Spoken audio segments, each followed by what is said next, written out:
Sekarang kita akan lanjut ke pembelajaran ya. Sholat itu adalah tiang agama. Jadi kalau seperti rumah ya, kalau tidak ada tiangnya maka jadi rubuh ya.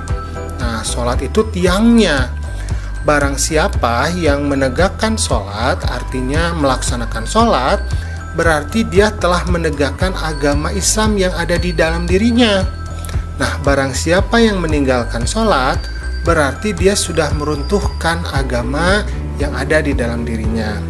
Sholat itu merupakan kewajiban yang telah ditentukan waktunya bagi orang-orang yang beriman. Misalkan kalau sholat subuh itu adalah ketika terbitnya fajar ya. Nah, kemudian sholat zuhur yaitu ketika matahari itu sedang berada di atas kepala kita atau di puncak ya, di atas. Nah, sholat ini itu artinya adalah doa. Jadi sholat itu artinya doa ya. Nah, sholat diartikan pula sebagai serangkaian ucapan. Jadi ada ucapannya di dalam sholat ini dan gerakan tertentu. Nah, gerakan tertentu ya. Jadi geraknya nggak sembarangan. Yang diawali dengan takbiratul ihram atau takbir yang pembukaan ya. Kemudian diakhiri dengan salam. Jadi ketika setelah tahiyatul akhir ya, tahiyat akhir, maka salam. Nah, itu artinya sholatnya sudah berakhir ya. Sholat ini dilaksanakan untuk membuktikan pengabdian diri kita kepada Allah Subhanahu wa Ta'ala. Jadi kita sebagai seorang hamba itu memang harus mengabdi. Ya, caranya dengan beribadah. Salah satunya yaitu dengan melaksanakan sholat. Nah, melaksanakan sholat berarti kita menyembah Allah, berdoa, memohon ampunan, dan bersyukur kepada Allah atas segala yang kita terima. Ya, ada yang terasa, ada yang tidak terasa. Contohnya kadang kita tidak merasakan kita punya mata, orang lain nggak punya mata, kita bersyukur, maka kita beribadah. Orang lain nggak punya tangan, kita punya tangan, kita bersyukur, karena itu kita beribadah. Nah, sholat merupakan ibadah yang diperhitungkan pertama kali setelah hari kiamat tiba. Jadi yang pertama kali dihisab oleh Allah, ditanyakan oleh Allah kepada kita itu adalah ibadah sholat kita. Kalau ibadah sholat kita bagus, maka semua amalan kita insya Allah menjadi bagus. Tetapi kalau sholat kita bolong-bolong ya, sholat kita jarang-jarang, wah, maka pastinya ibadah kita yang lain itu akan menjadi jelek nilainya di mata Allah. Nah, sholat juga itu mencegah dari perbuatan keji dan perbuatan mungkar. Maksudnya adalah sholat akan mencegah kita dari perbuatan yang jahat-jahat. Karena apa? Karena dengan sholat kita mengingat Allah. Maka ketika kita mau melakukan kejahatan, pasti Allah melihat kita, maka kita tidak akan melakukannya. Nah, contoh perbuatan keji dan mungkar itu seperti mencuri, ya, berbuat yang tidak baik. Nah, itu dengan kita melakukan sholat, maka kita pastinya akan terhindar dari perbuatan-perbuatan yang jelek tersebut.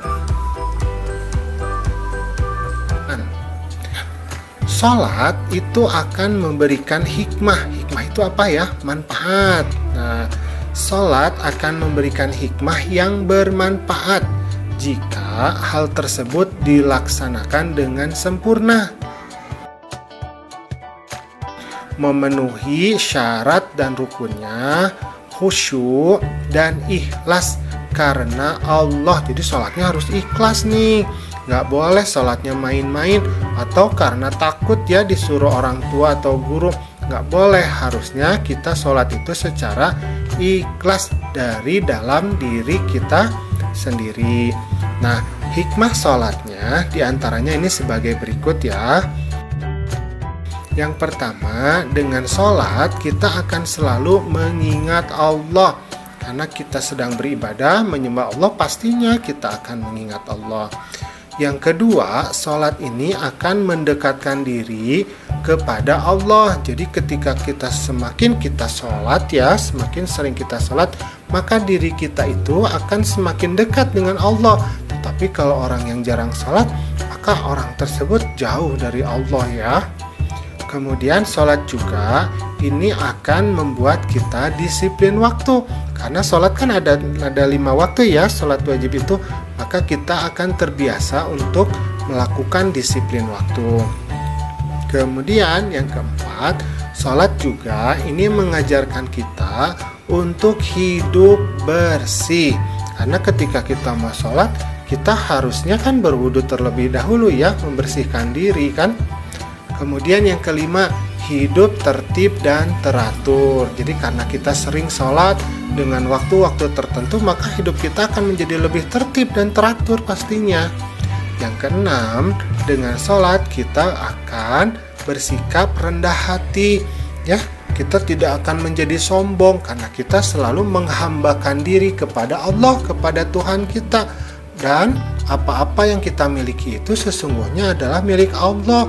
Jadi kita beribadah, maka hati kita akan menjadi lebih rendah.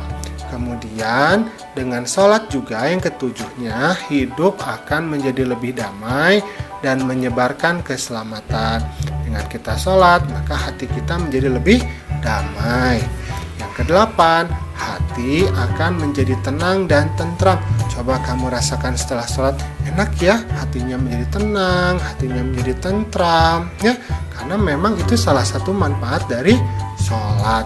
Kemudian sholat juga akan membina kebersamaan, persatuan, dan persaudaraan. Nah, ketika kita sholat, apalagi ketika kita sholatnya berjamaah ya, maka hubungan kita dengan sesama muslim, dengan sesama anggota keluarga itu akan menjadi lebih dekat dan erat ya. Nah, yang ke-10, sholat akan memelihara diri kita dari perbuatan dosa. Orang yang selalu sholat, dia selalu mengingat Allah. Ketika akan melakukan suatu perbuatan dosa, maka akan ada yang mencegah dari hatinya. Nah, itu apa? Itu adalah hidayah dari Allah.